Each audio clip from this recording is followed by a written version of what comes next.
Hello friends and welcome to Parikshayan. तो friends, अगर आपने अभी तक हमारा चैनल सब्सक्राइब नहीं किया है तो आप परीक्षायान अपने सर्च पेज पर सर्च करिएगा और हमारे चैनल को सब्सक्राइब करिएगा और बेल आइकन को दबाना ना भूलिएगा। दोस्तों, आज हम एक मॉडल टेस्ट पेपर सॉल्व करने वाले हैं और ये test paper air force Y group के लिए है।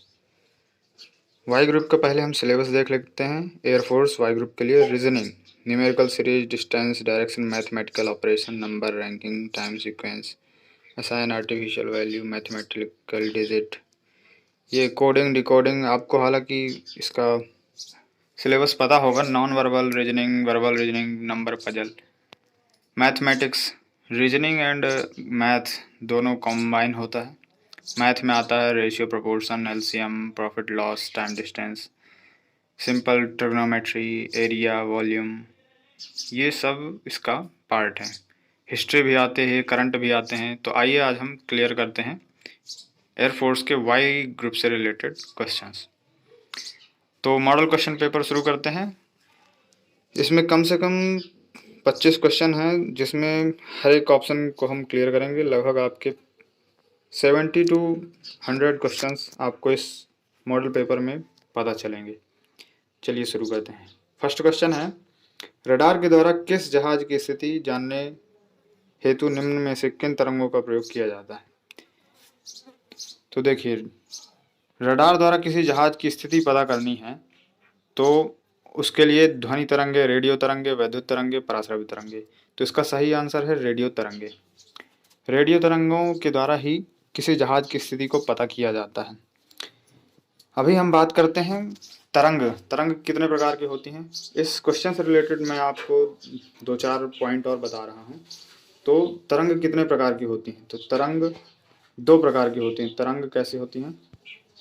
एक होती है अनुप्रस्थ तरंग। अनुप्रस्थ तरंग में श्रृंग और गर्त होता है। श्रृंग एंड गर्त, है ना, जो ऐसे चलती हैं, तो इनको कहते हैं अनुप्रस्थ तरंग। श्रृंग होता है, गर्त होता है, इसमें तरंग दैर्ध्य होती है, तरंग चाल होती है ना। ये सब चीज़ें आपको पता होंगी। और दूसरी तरंग होती है जो श्रृंग गर्त के रूप में न चल के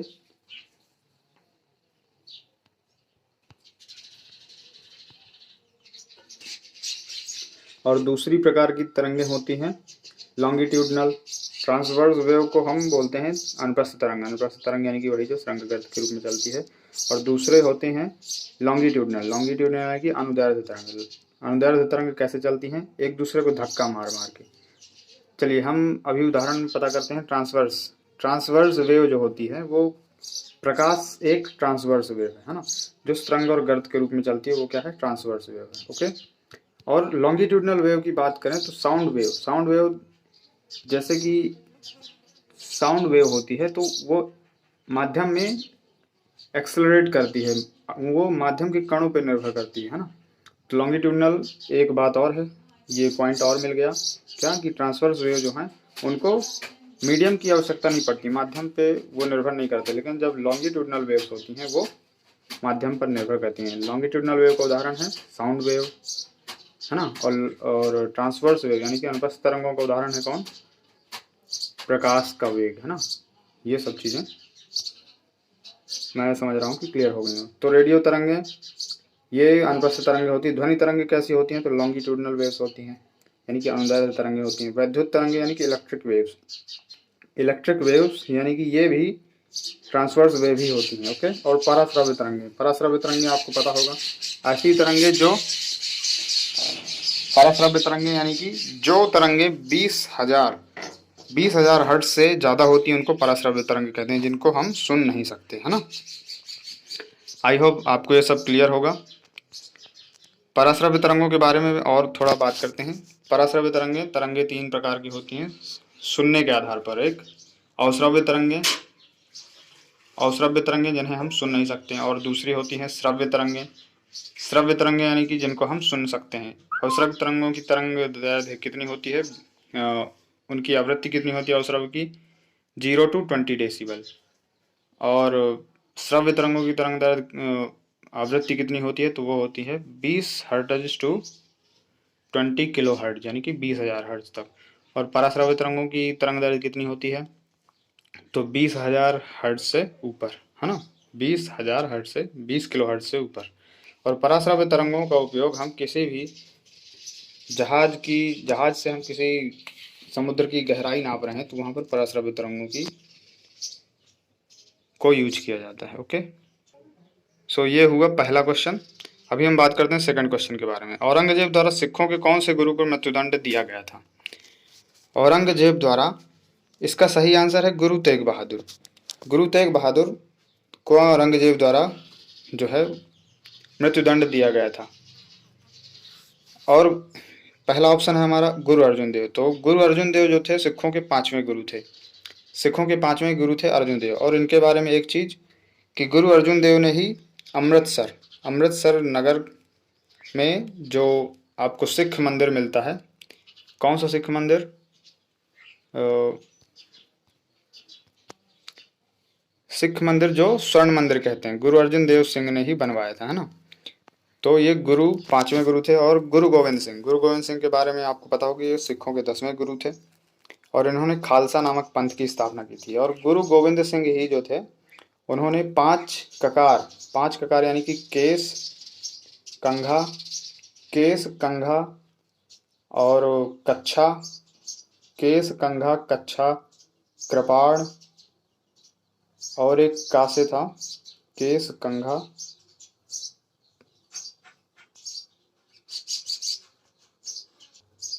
और कड़ा। तो कड़ा भी ध्यान रखिएगा। 5 ककार जो खालसा पंथ की स्थापना की थी उन्होंने, गुरु गोविंद सिंह ने, इन्होंने 5 ककार वर्ण भी दिए थे कि सिखों को ये 5 चीज़ें हमेशा रखनी चाहिए। गुरु तेग बहादुर सिखों के 9वें गुरु थे। गुरु नानक देव, तो ये सिखों के स्थापना मतलब सिख धर्म की स्थापना किसने की थी? तो गुरु नानक देव, ये पहले गुरु थे सिख धर्म के। ओके, अभी हम बात करते हैं तीसरे क्वेश्चन के बारे में। योगक्षेमम वहाभ्यम किस शासकीय नियंत्रित संस्था का आदर्श वाक्य है? तो योगक्षेमम वहाभ्यम ये जो है भारतीय जीवन बीमा की आदर्श वाक्य है। आदर्श वाक्य भी क्वेश्चन आते रहते हैं, इसको भी आप देख के जाइएगा। नेक्स्ट क्वेश्चन पे चलते हैं। हजार झीलों की भूमि कहा जाता है? तो हजार झीलों की भूमि किसे कहते हैं? फिनलैंड दोस्तों याद रखिएगा, इनको हजार झीलों की भूमि कहा जाता है। इसी तरह एक क्वेश्चन और मुझे याद आ रहा है कि पवनों का देश किसे कहते हैं? पवनों का देश, तो आपको इसका आंसर भी मैं बता दूं। पवनों का देश जो होता है वो डेनमार्क है। इसको पवनों का देश क्यों कहते हैं? क्योंकि यहाँ पर बहुत सारी पवन चक्कियाँ पाई जाती हैं, इसलिए डेनमार्क को पवनों का देश कहा जाता है। ओके फ्रेंड्स, अब हम चलते हैं 5वें क्वेश्चन की तरफ। मृत्युदंड से क्षमादान का अधिकार निम्न में से किसके पास है? तो मृत्युदंड से क्षमादान का अधिकार जो है भारत के राष्ट्रपति के पास है। भारत के राष्ट्रपति चाहें तो मृत्युदंड को क्षमा कर सकते हैं या फिर उसको कठोरतम कारावास या फिर पूरी तरीके से क्षमा भी कर सकते हैं ना। तो ये सारी सुविधाएं किसके पास हैं, किसके अधिकार हैं? भारत के राष्ट्रपति के। और इस समय भारत के राष्ट्रपति हैं श्री रामनाथ कोविंद। और भारत के इस समय प्रधानमंत्री हैं श्री नरेंद्र मोदी। और भारत के प्रधान न्यायाधीश तो भारत के प्रधान न्यायाधीश इस समय जस्टिस अरविंद बोबड़े हैं, जो भारत के 47वें मुख्य न्यायाधीश हैं सर्वोच्चतम न्यायालय के, है ना। और भारत के स्वतंत्र भारत के प्रथम न्यायाधीश भी कभी कभी पूछ लेते हैं, तो आपको पता होना चाहिए कि भारत के प्रथम न्यायाधीश कौन थे? तो वो थे हीरालाल जे कानिया जो थे भारत के प्रथम न्यायाधीश थे। और नेक्स्ट है अपना भारत के सॉलिसिटर जनरल कौन है? तो भारत के सॉलिसिटर जनरल हैं इस समय तुषार मेहता। इसको भी ध्यान रखिएगा, ये भी क्वेश्चन आ सकता है इस बार के एग्जाम में। भारत के सॉलिसिटर जनरल कौन है? तुषार मेहता। और अटॉर्नी जनरल भी पूछ लेता है, महान्यायवादी। भारत के महान्यायवादी कौन है? तो वो है के वेणुगोपाल। भारत के महान्यायवादी यानी कि अटॉर्नी जनरल, तो वो कौन है? के वेणुगोपाल। तो इसको भी आप ध्यान रखिएगा। अभी हम नेक्स्ट क्वेश्चन पे चलते हैं। गरबा किस प्रदेश का प्रसिद्ध लोक नृत्य है? गरबा, तो आपको पता होगा गरबा गुजरात का प्रसिद्ध लोक नृत्य है।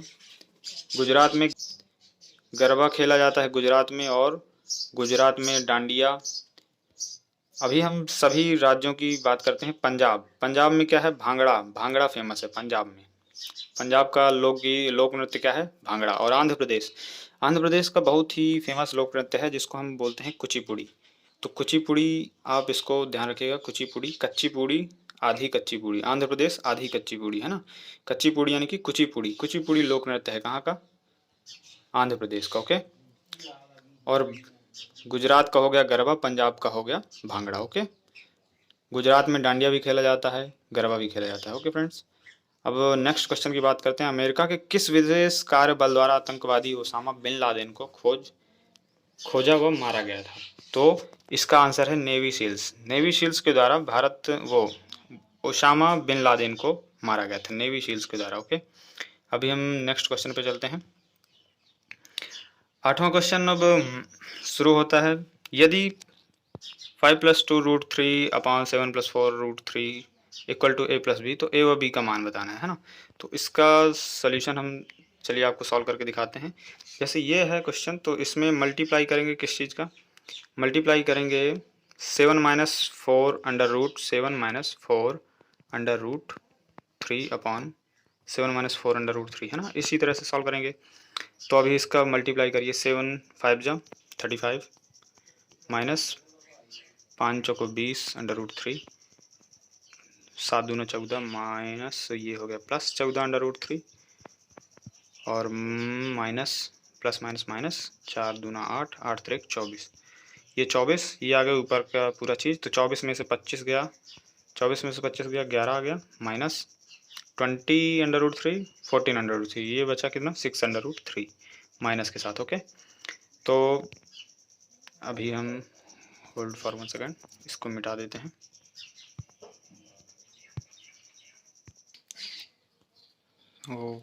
तो यहाँ पे हमारा आया था क्या?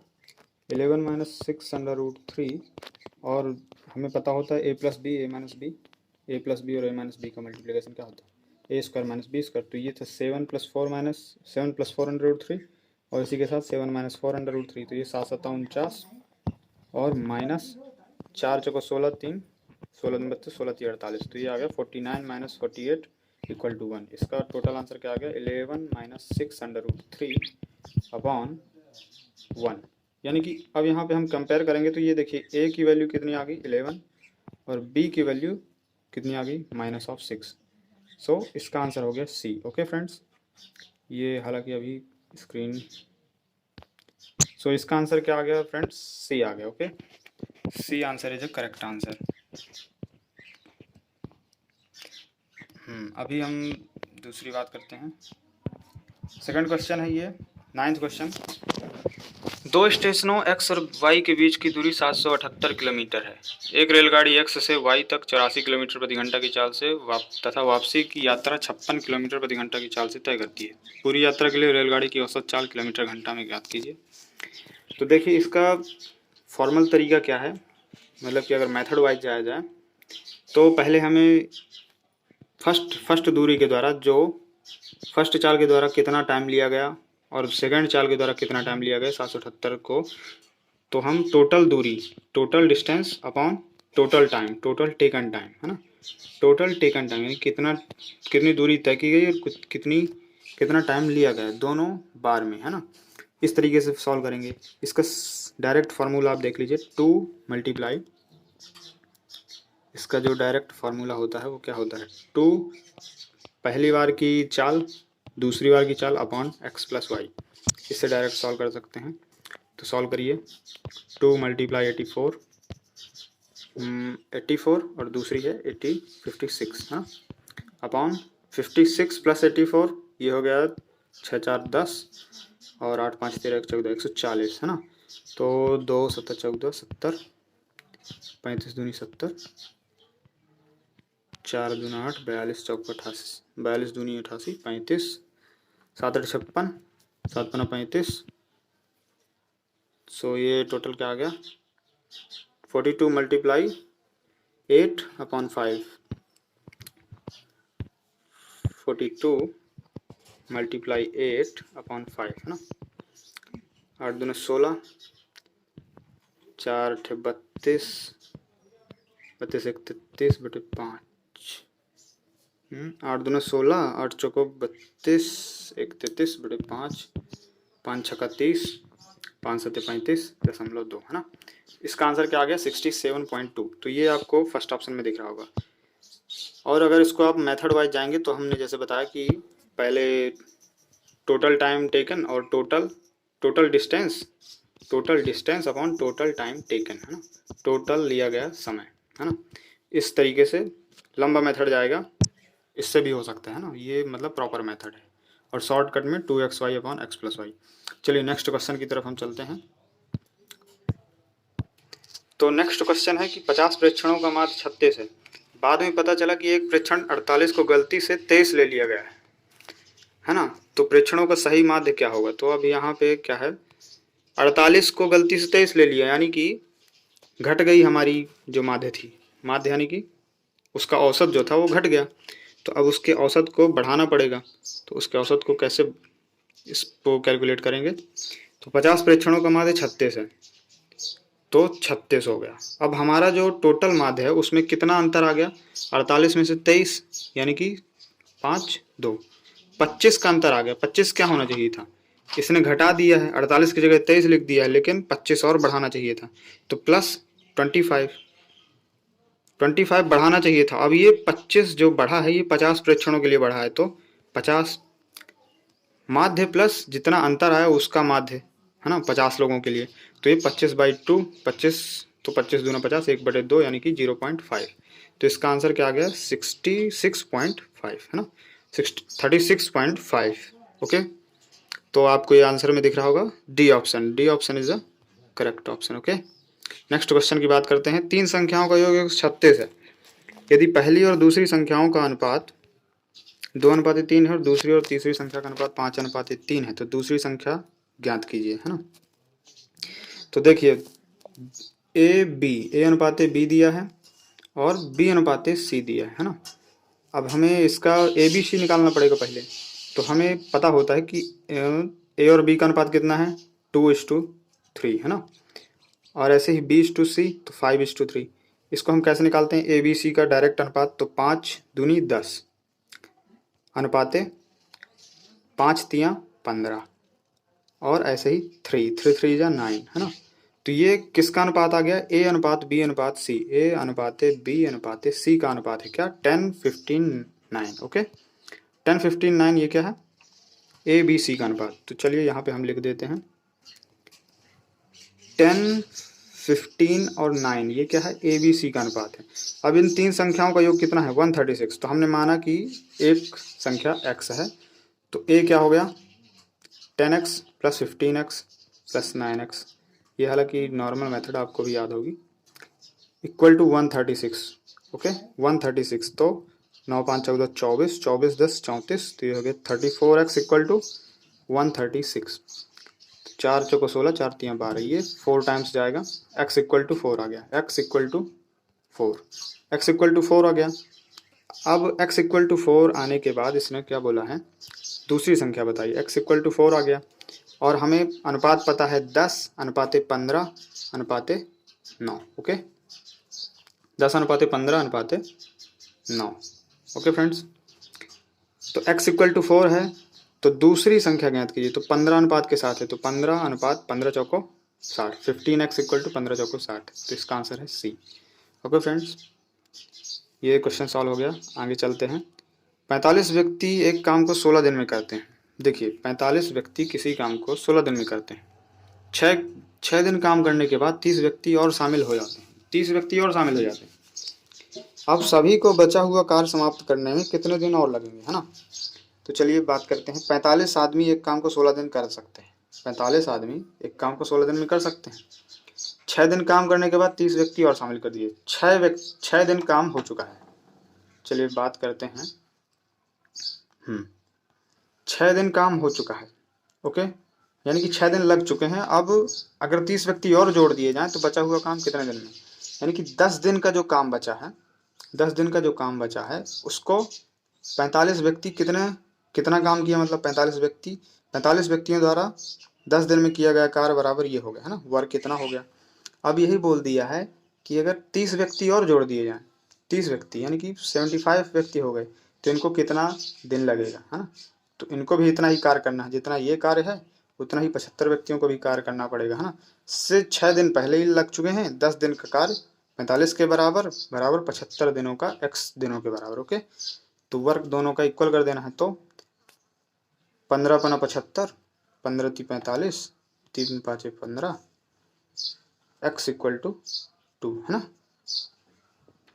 x इक्वल टू 2 आ गया, यानी कि कितने दिन लगेंगे और, तो 2 दिन और लग जाएंगे। कहाँ गया क्वेश्चन ये, चलिए इसको फिर से थोड़ा सॉल्व करते हैं। तो हमें ये पता है कि 10 दिन का काम 45 व्यक्तियों के द्वारा, वही काम कितने 30 व्यक्ति और जोड़ दिए जाते हैं, यानी 75, 40 + 30 यानी कि 75 व्यक्तियों के द्वारा उसी काम को x दिनों में किया जाएगा, है ना।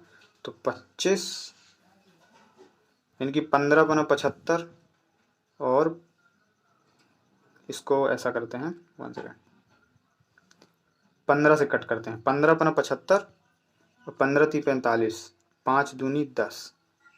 ओके, अब 3 दूना कितना हुआ, 6। तो x इक्वल टू 6, यानी कि और कितने दिन काम करेंगे। पिछली बार क्या है, कैलकुलेशन मिस्टेक हो गई है, तो यहाँ पर x की वैल्यू कितनी आई, 6। ओके, हमको इसमें मेनली करना क्या है, इसमें करना यही है कि m1 मैन और then m1 d1 equal to m2 d2, है ना। एक व्यक्ति के द्वारा किया गया कार्य इतने दिनों में और इतने व्यक्तियों के द्वारा किया गया इतने दिनों में। ओके, वर्क इक्वल करना है दोनों का। ओके फ्रेंड्स, चलिए नेक्स्ट क्वेश्चन, तो इसका आंसर हो गया ए, है ना।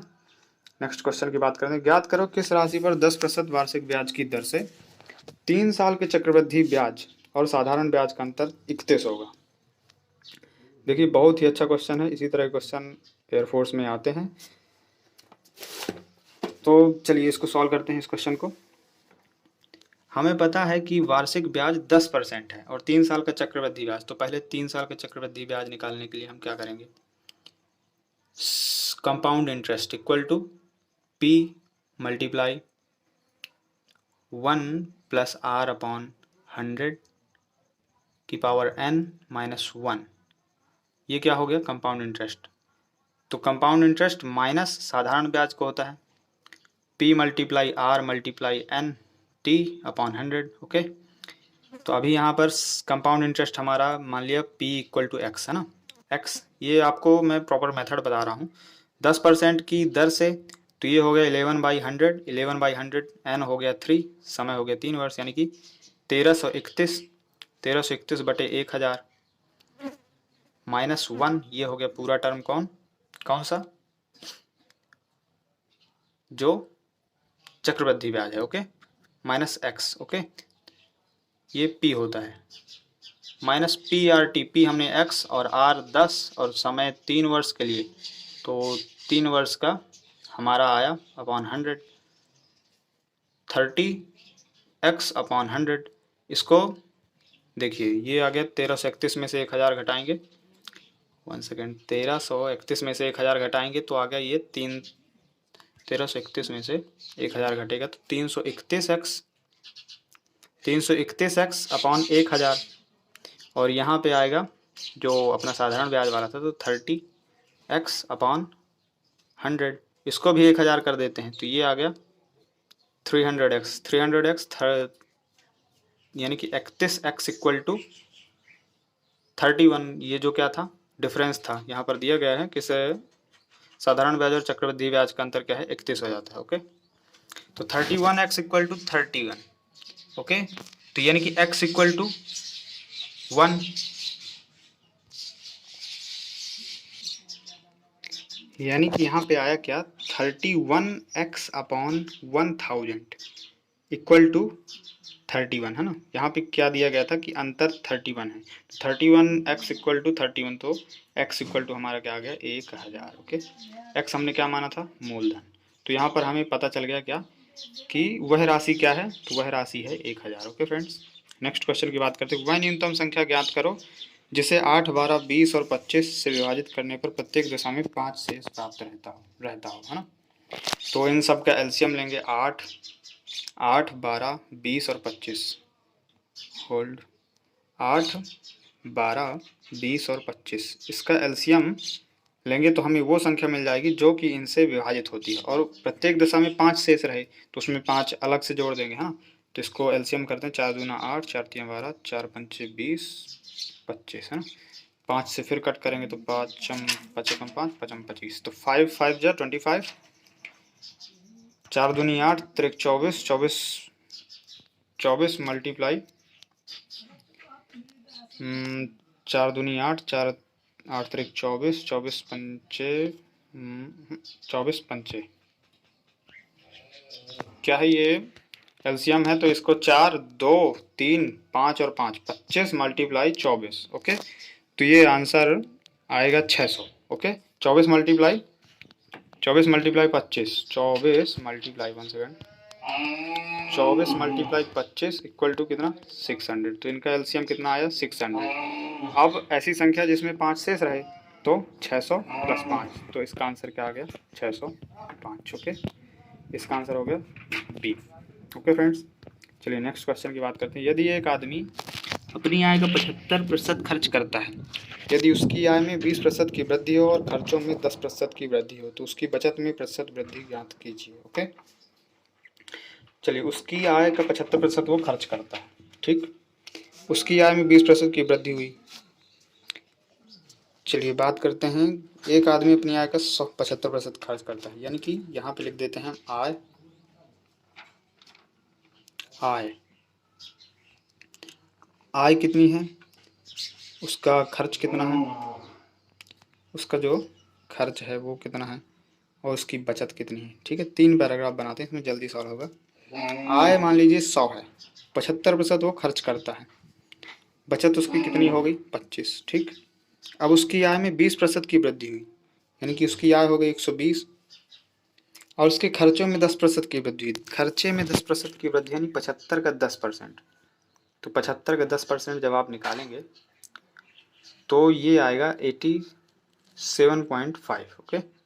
87.5 यानी कि 7.5 आएगा ना, 75 का 10%, ओके। तो ये खर्च आ गया 87.5 और इसी तरह 10% वृद्धि उसके खर्चे में हो जाती है, खर्चे में हो गई 10% वृद्धि। अब इसकी बचत कितनी हुई, तो आय माइनस खर्चा इक्वल टू कितना आया, चलिए इसको मिट कर दें,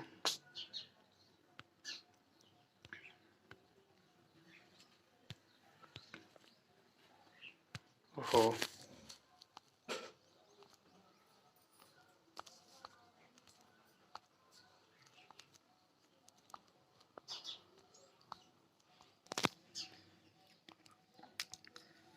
100 75 25, आपको सारणी याद होगी 120 87.5, तो इसका जो बचत हुआ, बचत कितना हो गया 20, तो ये हो गया 8 4 12 यानी कि 37, 8 3 11 7, 37.5, ओके। तो इसकी जो बचत है, बचत प्रतिशत कैसे निकालते हैं, अंतिम माइनस प्रारंभिक, और अंतिम कितना है, अंतिम है हमारा, अंतिम है 37 और प्रारंभिक है 25, तो इसका जो डिफरेंस आया वो कितना आया 37 माइनस 25 यानी कि 12.5 बटे प्रारंभिक कितना था 25, तो इसका परसेंट अंतिम माइनस प्रारंभिक बटे प्रारंभिक मल्टीप्लाई 100, है ना। इसका जो आंसर आएगा वो होगा प्रतिशत वृद्धि, तो इसका आंसर 12.5 यानी कि 25 पंचे 125, इसका बटे 10, तो ये 5 10 जा 50, ओके। तो इसका जो औसत, इसका जो प्रतिशत वृद्धि आई वो कितनी आई 50%, यानी कि C option, okay friends, C option is the correct option. तो इसका सॉल्व करने का पूरा मेथड मैंने आपको बताया कैसे सॉल्व करेंगे, ठीक। अभी 16 क्वेश्चन की बात करते हैं। 16 क्वेश्चन है, विजातीय ज्ञात कीजिए, यानी कि find the odd one out, find the odd one out, Mirage 2000, Sukhoi 30, MiG 29, MiG 27, okay friends. तो इसका आंसर है मिराज, मिराज इन सब में डिफरेंट है, ओके, ऑड है। फाइंड द विजाती find the odd one out, यानी कि ए बी सी, तो ये जो ए बी सी ऑप्शन देख रहे हैं ये सब क्या है, शिक्षा से रिलेटेड, यानी कि एजुकेशन से रिलेटेड ये सब लोगोज हैं। और ये जो डी ऑप्शन है ये सेना से रिलेटेड ऑप्शन है। ओके, तो इसमें ये ऑड है। चलिए नेक्स्ट क्वेश्चन की बात करते हैं। किसी कोड भाषा में 786 को स्टडी वेरी हार्ड, 786 को स्टडी वेरी हार्ड और 958 को हार्ड वर्क पेज, 645 को स्टडी एंड वर्क हार्ड है, तो उस भाषा में वेरी का कूट क्या होगा। चलिए इसको भी देखते हैं। वेरी हमको पता करना है, हमको पता करना है वेरी, है ना। चलिए देखिए, इसमें स्टडी है, इसमें स्टडी है, और इन दोनों में कॉमन क्या है, 645 यानी कि 6, study stand for 6। Hard work page, इसमें हार्ड है और इसमें हार्ड है, और इन दोनों संख्याओं में क्या कॉमन है, हार्ड हार्ड, तो 958 786। ओके, इसमें 8 है, इसमें भी 8 है, तो हार्ड स्टैंड फॉर 8। ओके, अभी हार्ड 8 है, स्टडी 7 है, स्टडी 6 है, तो वेरी किसके लिए स्टैंड होगा, 7 के लिए। ओके फ्रेंड्स, तो इसका B answer is correct answer. बस इसमें जो आंसर सी दिया है वो गलत है, आप लोग कमेंट करके बताइए कि सही था या गलत था। ओके, मेरे हिसाब से इसका आंसर 7 होगा। ओके, नेक्स्ट क्वेश्चन की तरफ बात करते हैं। तो निम्नलिखित श्रृंखला को पूर्ण करें, 1 4 2 8 6 24 22 28। हाँ, तो इस श्रृंखला में दोस्तों आप लोगों ने ध्यान दिया होगा 1 4 जा 1 मल्टीप्लाई 4। ओके, तो 1 मल्टीप्लाई 4 -2 मल्टीप्लाई 4 और -2 ऐसे चल रहा है। 2 चौको 8, 8 - 2 6, 6 चौको 24, 24 में से 2 घटे 22, 22 चौक 88, 88 में से 2 फिर घटाएंगे तो इसका आंसर 86, 86 डी ऑप्शन में दिया है, तो डी ऑप्शन इज जो करेक्ट ऑप्शन। ये एयरफोर्स का CSV की वेबसाइट में जो मॉडल पेपर है ये उसका सोल्यूशन है, जिसका मैं सोल्यूशन डाल रहा हूँ। चलिए नेक्स्ट क्वेश्चन की तरफ बात करते हैं। एक परीक्षा में एक छात्र ने अपने प्रत्येक सही उत्तर के लिए 4 अंक प्राप्त किए और प्रत्येक गलत उत्तर के लिए 1 अंक खोया। उसने सभी 75 प्रश्न हल किए और कुल 125 अंक प्राप्त किए। चलिए कितना शानदार क्वेश्चन है।